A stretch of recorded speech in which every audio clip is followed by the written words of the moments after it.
first came here, I was shocked. I thought I was going to die the first week because I had to cross the streets and that felt impossible.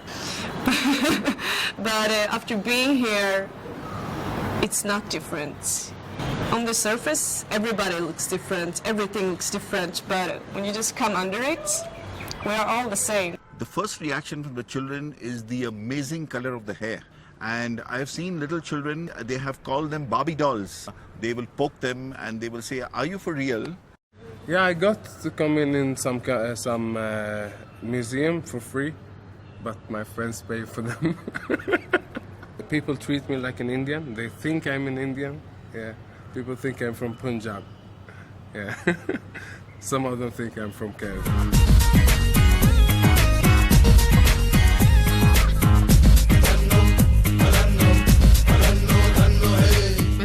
SwIndia program started, we were having all the concerns about how these foreign students are going to be with us, what the women will feel, what the students will also feel while they are roaming in the red light area, interacting with sex workers.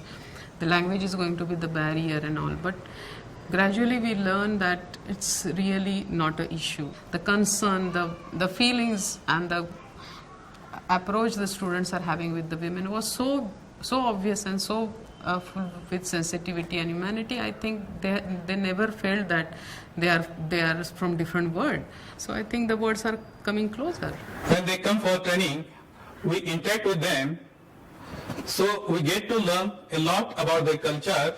It adds value to our learning. Sweden for us in India has been exemplary on many counts, all the positive laws on gender equality, issues of child rights, and equal pay. These were the issues that we as feminists from the women's movement had heard of.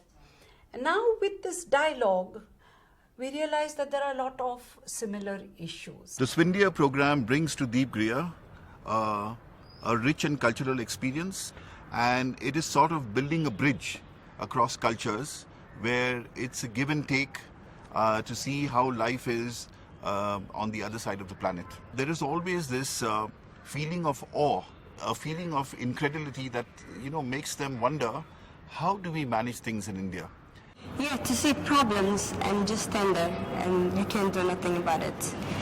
Yeah, when I was in SwIndia Song, I really got really upset with all the men, and I felt like in some sick way I was also involved in that kind of thing. I think the most important things I have realized is that there's no one solution to our problems. I've also learned that you don't always have to fix problems. You just need to help people realize that they do have a problem and just come up with solutions that fit them, and then they choose by themselves. Working in the grassroots level, it just inspired me a lot because I feel that we have like this box in Sweden that this is how social work is done.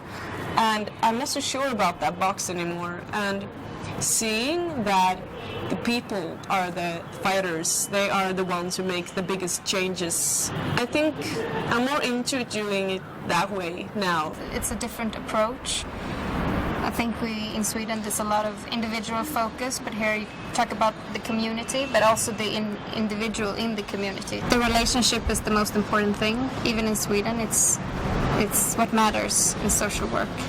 We try to give them a lot of inputs. We try to put in some academic inputs.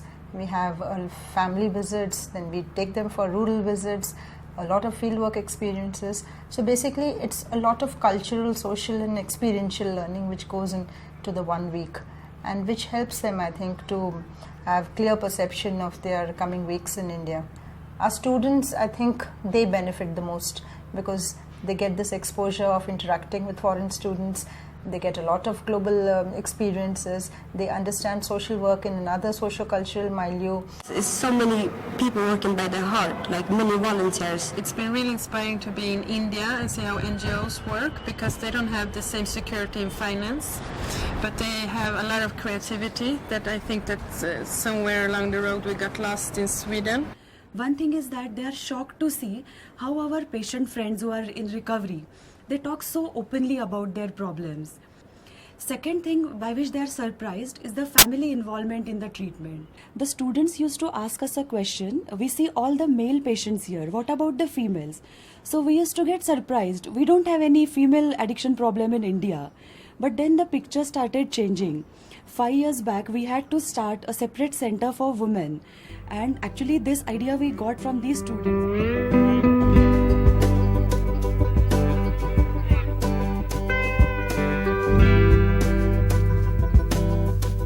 I've seen such warmth, caring and friendship and love here in India among the people that I haven't seen before, and I think that's really beautiful. And I'm very grateful to all of the people who let me into their lives and into their homes and told me about themselves and their problems. Yes, I've been traveling around also, and I feel like every place has its own soul. I really liked it that I came to a new place everywhere I went. The beautiful thing I've seen in India is the differences, like different culture and different traditions, but still there's a unity. We will be very happy to host such initiative and exchange program in future. Thank you. मला त्यांना असं सांगायचं की खूप छान मुलं येतात जातात, वेगळं वेगळं खातीन, त्याच्यात मला खूप आनंद व्हायचा. गप्पा मारतात त्यांच्या भाषेमधून, आपण काहीतरी असं खुनवून सगळं सांगतो. When it goes into song and when it goes into culture, or when it comes into just playing games with the little children or with the folks, there are no barriers. I think it's the body language at the end of the day that closes gaps, and the Swedish do it beautifully. The 20 years of Sweden India project is possible only because of students' interest and engagement.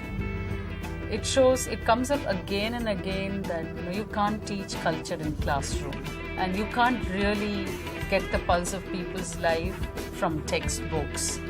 So this project is all about people. The learners are people, the learned are people, and the learned are the people. And I convert every accident into a learning process for them. I also help them, separate what's really cultural and what's really human and very universal. I think that's what Sweden India project stands for, representing people's voices without coloring with my own voice.